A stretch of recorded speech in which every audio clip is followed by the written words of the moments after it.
The Leader of the National Party. My question today is to the Premier. Premier, I refer to the government members' support in the Legislative Council for the opposition's motion to refer the Firearms Act 2024 to the Standing Committee on Legislation. A clear black flip after months of dismissing widespread community concern, and I ask one, do you accept that the laws which were rammed through the other place are potentially flawed, leading to these months of community outrage? And two, will your government extend the transition period for firearm licences from 3 months to 12 months? Good question. Premier. Mr Speaker, we know our nation-leading gun reforms puts community safety first. And that is the fundamental design of these laws, is to keep Western Australians safe. And they are safer today because of our gun law reforms.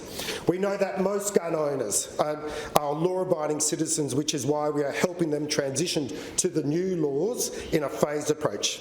But Mr Speaker, because of our gun laws, we've removed over 50,000 guns out of the Perth suburbs.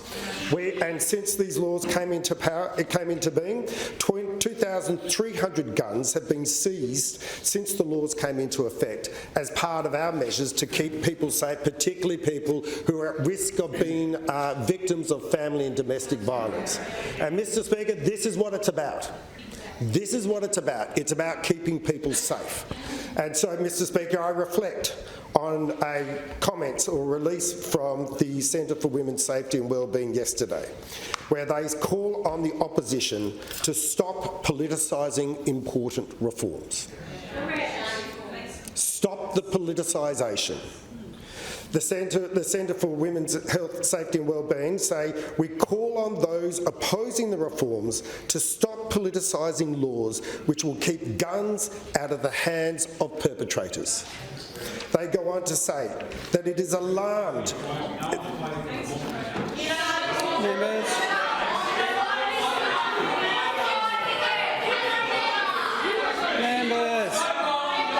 Member for Central Wheatbelt. Member for Belmont. Member for Central Wheatbelt. Look at him. This is a question from your party to the Premier. Do not shout across the chamber like that. Premier. Mr Speaker, the Centre for Women's Safety and Wellbeing says that it is alarmed by attempts to halt the government's new firearm reforms, which they say are an essential step towards making our community safer. The reforms acknowledge that a perpetrator of family and domestic violence cannot and must not be considered a fit and proper person to hold a gun licence. They go on, Mr Speaker, to say that the CEO says that she was deeply concerned by attempts to undermine these important changes to the Firearms Act. And she goes on to say, any delaying to these reforms coming into effect are leaving women and children vulnerable to the threat of serious harm. Mr Speaker, these are the people on the front line. These are the people who are meeting women every day of the week, and sadly, every night of the week. People who are afraid for their lives because of the perpetrators that they are victims of.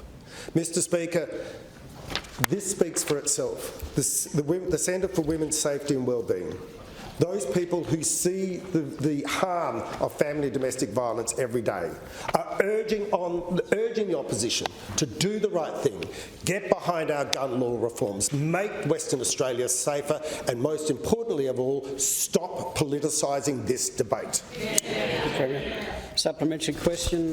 Premier, your own members have now supported a review of this legislation. Will you undertake to listen to the recommendations that come from that review and to act as necessary to make changes to make this into a workable legislation?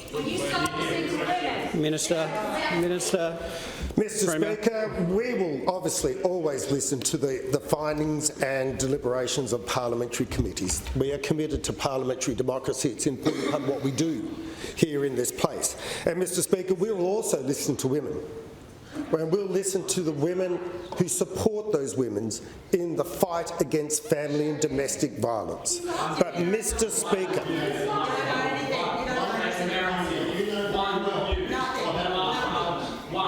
Members, Leader of the National Party. Leader of the National Party. Leader of the National Party. Carry on, Premier. Mr Speaker, our government wants WA to be the safest place in the world.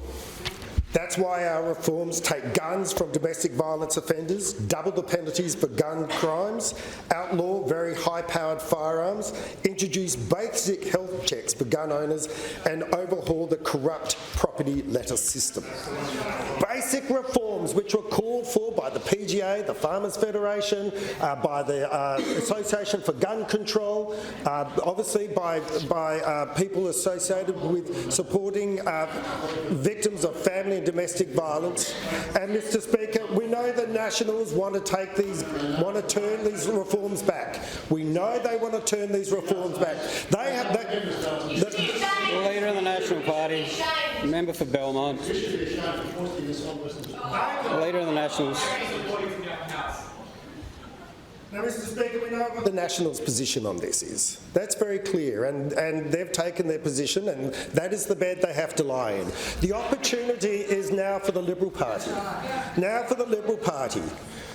Mr Speaker, we're seeing the Nationals drag the Liberals further and further to the extremes of the right. Yep. And that is the world in which they currently occupy. Appreciate that. They are finding some votes over there. Good for them. You, my friend, you have a job, a moral responsibility. A moral responsibility.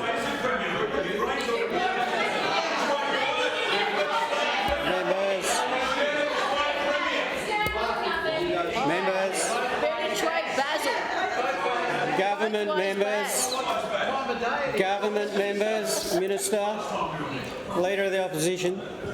Thank you. The Premier is going to make his concluding remarks. Yeah, thank you, Mr Speaker. Look, this is a serious issue. It really doesn't deserve the vaudeville that we see coming from the other side at the moment. This is a serious issue. And so I invite and I implore the Liberal Party, come back to the centre. Come back to where most Western Australians lie. Come back to the moral centre of this particular debate. Oppose the disallowance motion. Mr Speaker, the fact that we supported the motion to continue to look at the laws and allow the Parliamentary Committee to undertake that activity is a sign that we understand that gun law reform is a constant process. But we do not want the